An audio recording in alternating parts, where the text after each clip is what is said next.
नमस्कार दोस्तों, the exam hacker channel में आपका स्वागत है। दोस्तों, हम लोग यूपी पीसीएस 2019 के जियोग्राफी ऑप्शनल के पेपर 1 क्वेश्चन हम लोग डिस्कशन कर रहे हैं। अभी तक दोस्तों हम लोग ने जियोमॉर्फोलॉजी, क्लाइमेटोलॉजी, ओशियनोग्राफी के क्वेश्चन को ऑलरेडी हम लोग डिस्कस कर चुके हैं। आज हम लोग दोस्तों बायोजियोग्राफी का जो क्वेश्चन है उसको यहाँ पे डिस्कस करने वाले हैं। तो क्वेश्चन देख लेते हैं। आज का क्वेश्चन है दोस्तों, discussing briefly the factor affecting the soil formation, describe the characteristic of any one type of soil. Hindi में देख लेते हैं। मिट्टी के निर्माण को प्रभावित करने वाले कारकों पर संक्षिप्त में व्याख्या करते हुए किसी एक प्रकार की मिट्टी की विशेषताओं का वर्णन कीजिए। ये 15 नंबर का क्वेश्चन है जो 2019 के यूपी पीसीएस में पूछा गया है। तो दोस्तों इसमें इस क्वेश्चन में दो पार्ट हैं। फर्स्ट पार्ट में क्या करना है कि सॉइल फॉर्मेशन के जो फैक्टर हैं जो अफेक्ट करते हैं उसको आपको डिस्कशन करना है, बताना है। और दूसरा जो पार्ट है, किसी एक टाइप का सॉइल आपको लेना है और उसके कैरेक्टरिस्टिक को बताना है। तो दो पार्ट में इस क्वेश्चन को आंसर देना है। तो दोस्तों जैसा कि हर क्वेश्चन का कुछ कीवर्ड्स होते हैं, तो सॉइल से रिलेटेड कुछ कीवर्ड्स हैं जैसे वेदरिंग हो गया, इरोजन हो गया, ट्रांसपोर्टेशन हो गया, पेरेंट मटेरियल हो गए, टोपोग्राफी, क्लाइमेट, बायोलॉजिकल एक्टिविटी और टाइम। ये सारे कीवर्ड्स हैं, इसको आपको यूज करना है आंसर में यदि सॉइल से रिलेटेड कोई भी क्वेश्चन पूछा है तो देख लेते हैं दोस्तों आज का आंसर। जैसा कि आंसर में 3 पार्ट होते हैं, इंट्रोडक्शन, बॉडी और कंक्लूजन। इंट्रोडक्शन में यहाँ पे सॉइल के बारे में आपको इंट्रोड्यूस करना है कि सॉइल होती क्या है।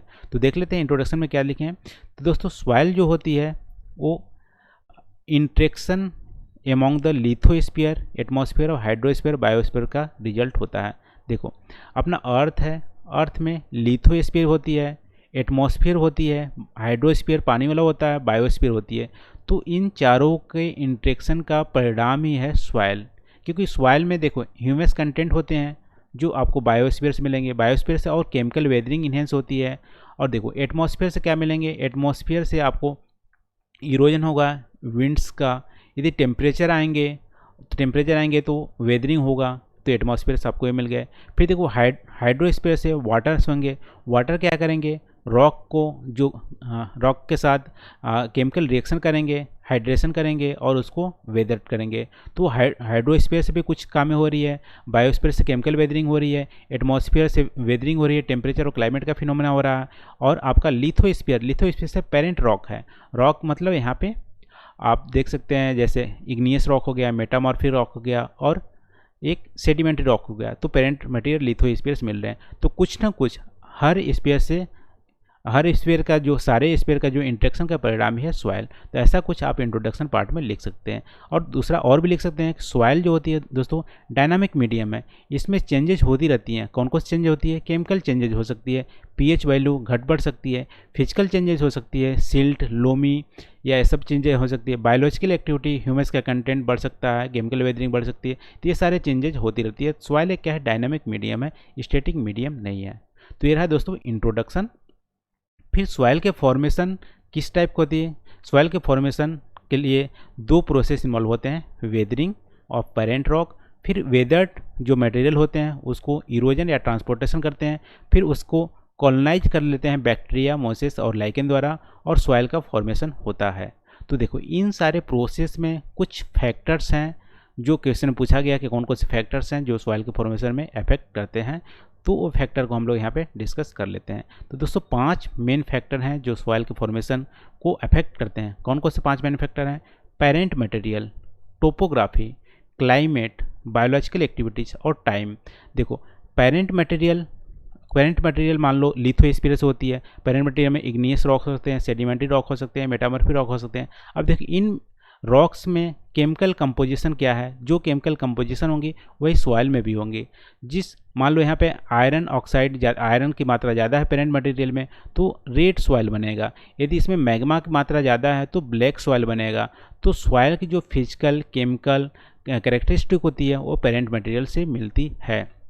सॉइल की पोरोसिटी क्या होगी, सॉइल की परमेबिलिटी क्या होगी, स्ट्रक्चर क्या होगी, सारा कुछ डिसाइड होता है पेरेंट मटेरियल द्वारा। तो पेरेंट मटेरियल एक फैक्टर है सॉइल के फॉर्मेशन को सॉइल के फॉर्मेशन में। फिर दूसरा दोस्तों टोपोग्राफी। अब देखो यदि कोई भी रॉक स्टीपनेस पे है, यानी कि उसकी ढाल ज़्यादा है, ढाल पे है, यहाँ पे वेदरिंग हो रही है, तो वेदरिंग यहाँ पे होती ढाल पे, तो पानी जब आएगी तो इस मटेरियल को इरोड कर जाएगी और कहीं पे समतल भूमि पे जाके पाट देगी। ठीक है, तो आप देख सकते हो जहाँ पे स्टीप होती है टोपोग्राफी, जहाँ पे स्टीप है वहाँ पे सॉइल का फॉर्मेशन होता है, लेकिन वहाँ पर रुकती नहीं है, तो बहुत ही कम लेयर सॉइल की मिलेगी। जहाँ पे ढाल कम है वहाँ पर डिपोजिशन होगा तो सॉइल के थिक लेयर मिलेगी, मोटी लेयर मिलेगी। तो टोपोग्राफी एक डिसाइडिंग फैक्टर है सॉइल के फॉर्मेशन होने का। फिर देखो क्लाइमेट। क्लाइमेट में दो मेन पार्ट आते हैं, टेम्परेचर और प्रेसिपिटेशन।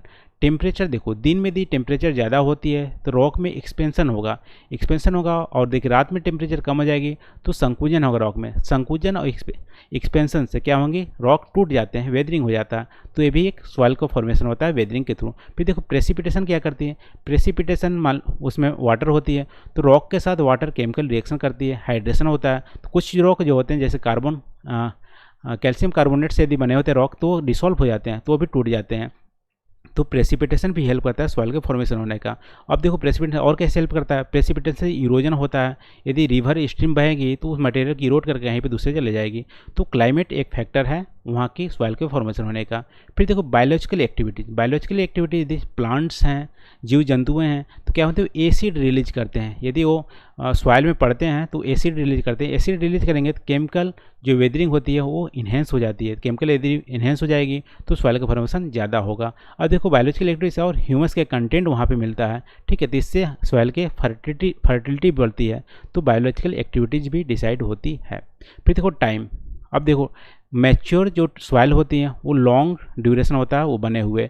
अभी तो मान लो 1 ही साल हुए हैं सॉइल के बने हुए, तो उसमें सैंड का ज़्यादा मात्रा होंगी, यानी सॉइल अच्छे से फर्टाइल नहीं होंगे और लेयर थिन होगा। यदि थिक लेयर कहीं पे मिल रहा है सॉइल का तो उससे पता चलता है बहुत पहले सॉइल का फॉर्मेशन हुआ था। तो दोस्तों ये 5 फैक्टर हैं जो सॉइल के फॉर्मेशन होने में हेल्प करते हैं या डिसाइडिंग फैक्टर है, इसको आपको ध्यान रखना है। ठीक है, तो अभी आपको समझ में आ गया होगा सॉइल के कौन कौन से फैक्टर हैं जो फॉर्मेशन होने में फैक्टर में डिसाइड करते हैं। ठीक है, अब देखो दूसरा जो पार्ट है क्वेश्चन का, उसमें पूछा है एक सॉइल का कैरेक्टरिस्टिक बताना है। तो यहाँ पे दोस्तों लेटराइट सॉइल हम लोग चूज कर लिए हैं कि लेटराइट सॉइल का कैरेक्टरिस्टिक बताएंगे। तो लेटराइट सॉइल कहाँ बनती है, लेटराइट सॉइल सबसे पहले लेटराइजेशन प्रोसेस के थ्रू बनती है। लेटराइजेशन प्रोसेस क्या होता है, जहाँ पे हाई टेम्परेचर और हाई प्रेसिपिटेशन होता है वहाँ पे लेटराइट सॉइल बनती है। ठीक है, तो लेटराइट सॉइल किससे बनती है, लेटराइजेशन प्रोसेस से बनती है, जहाँ पे हाई टेम्परेचर हाई और हैवी प्रेसिपिटेशन होता है। अब देखो हाई टेम्परेचर और हैवी प्रेसिपिटेशन कहाँ होता है, इक्वेटोरियल रीजन में होता है। इक्वेटोरियल आप इंडिया में देखोगे तो वेस्टर्न घाट में, अंडमान सी और कुछ ईस्टर्न घाट के पार्ट में यहाँ पे देख लेंगे लेटराइट सॉइल। और देखो इक्वेटोरियल रीजन कहाँ कहाँ पे है, इक्वेटर के आसपास आपको देखने मिलेंगे 10 डिग्री नॉर्थ 10 डिग्री साउथ पे आपको ज़्यादातर लेटराइट सॉइल देखने को मिलेंगे। तो आप डिस्ट्रीब्यूशन ऐसा इमेज में आप एक डायग्राम बना के दिखा सकते हो कि लेटराइट सॉइल का डिस्ट्रीब्यूशन कहाँ कहाँ पे है, इक्वेटोरियल के पास होती है। ठीक है, अब कैरेक्टरिस्टिक देख लेते हैं लेटराइट सॉइल का। तो दोस्तों फर्टिलिटी जो होती है लेटराइट सॉइल में अपर लेयर में अब्सेंट होती है। देखो हर सॉइल की एक प्रोफाइल होती है, अपर लेयर लोअर लेयर। तो अपर लेयर में फर्टिलिटी नहीं होती है, क्यों नहीं होती है, क्योंकि हाई प्रेसिपिटेशन होता है। प्रेसिपिटेशन ज़्यादा होंगी तो कहेंगे अपर लेयर के जो मिनरल्स होता है वो लीच कर जाते हैं लोअर प्रोफाइल में, ये नीचे बह जाते हैं। ठीक है, तो नीचे फर्टिलिटी ज़्यादा होगी, अपर लेयर फर्टिलिटी कम होगी, ये इसकी कैरेक्टरिस्टिक है। अब देखो ह्यूमस का कंटेंट भी कम होता है। ह्यूमस का कंटेंट कम क्यों होता है, क्योंकि वहाँ पे हाई टेम्परेचर हाई प्रेसिपिटेशन है, तो बैक्टीरियल और डिकम्पोजिशन एक्टिविटी बहुत ज़्यादा होती है। तो वहाँ पे जो भी कुछ सॉइल में ह्यूमस आता है, जैसे मान लो पत्ते झड़े या जीव जंतु हमारे डेड हुए तो उसको क्या करते हैं, जो वहाँ पे बैक्टीरियल होते हैं वो खा जाते हैं जल्दी। तो ह्यूमस की क्वांटिटी वहाँ पे बचती ही नहीं है, क्योंकि हाई प्रेसिपिटेशन और टेम्परेचर होती है। देखो फर्टिलिटी और ह्यूमस कंटेंट बहुत ही कम होती है, यानी इनफर्टाइल होती है अपर सरफेस में। लेकिन लोअर सरफेस जो होती है, यानी कि प्रोफाइल लोअर प्रोफाइल होती है, जो नीचे की होती है ज़मीन वहाँ की, वो फर्टाइल होती है। क्यों, क्योंकि ऊपर की जो मिनरल्स होती है लोअर प्रोफाइल में आ जाती है। तो फर्टाइल होने के चलते नीचे की जो फर्टाइल होती है ज़मीन होती है, इससे आप देखोगे जो बड़े प्लांट होते हैं, यानी कि आप देखो लेटराइट सॉइल में जो बड़े प्लांट होते हैं उसके लिए सूटेबल होती है, और एग्रीकल्चर या छोटे प्लांट के लिए सूटेबल नहीं होती है, क्योंकि अपर लेयर में फर्टिलिटी कम होती है, लोअर लेयर में फर्टिलिटी ज़्यादा होती है ड्यू टू लीचिंग या हाई प्रेसिपिटेशन और टेम्परेचर। तो ये रहा दोस्तों लेटराइट सॉइल की कैरेक्टरिस्टिक। यदि इसमें फर्टाइल या फर्टिलाइज़र यूज़ किया जाए तो बहुत ही सूटेबल होती है एग्रीकल्चर के लिए, क्योंकि नीचे लेयर में तो फर्टिलिटी है ही, अपर लेयर सिर्फ एब्सेंट है। अपर लेयर में फर्टिलाइज़र यदि यूज करें तो लेटराइट सॉइल बहुत ही सूटेबल होगी एग्रीकल्चर के लिए। तो ये रहा दोस्तों लेटराइट सॉइल का हम लोग यहाँ पे कैरेक्टरिस्टिक देख लिए और उनका डिस्ट्रीब्यूशन देख लिए कि कहाँ कहाँ पे होती है। जहाँ पे हैवी रेनफॉल, हैवी प्रेसिपिटेशन और टेम्परेचर होती है वहाँ पे लेटराइट सॉइल होता है। तो आई होप दोस्तों इस क्वेश्चन के माध्यम से आपको जो फैक्टर्स हैं सॉइल का फॉर्मेशन, जो फैक्टर्स हैं 5 फैक्टर, वो आपको अच्छे से पता चल गया होगा और कैरेक्टरिस्टिक भी लेटराइट सॉइल और डिस्ट्रीब्यूशन आपको यहाँ पे समझ में आ गया होगा। तो आज के लिए बस इतना ही दोस्तों। प्लीज़ कमेंट करके ज़रूर बताना कि वीडियो कैसा लग रहा है। तो थैंक यू फॉर वॉचिंग। मिलते हैं अगले वीडियो में नए टॉपिक के साथ। Thank you.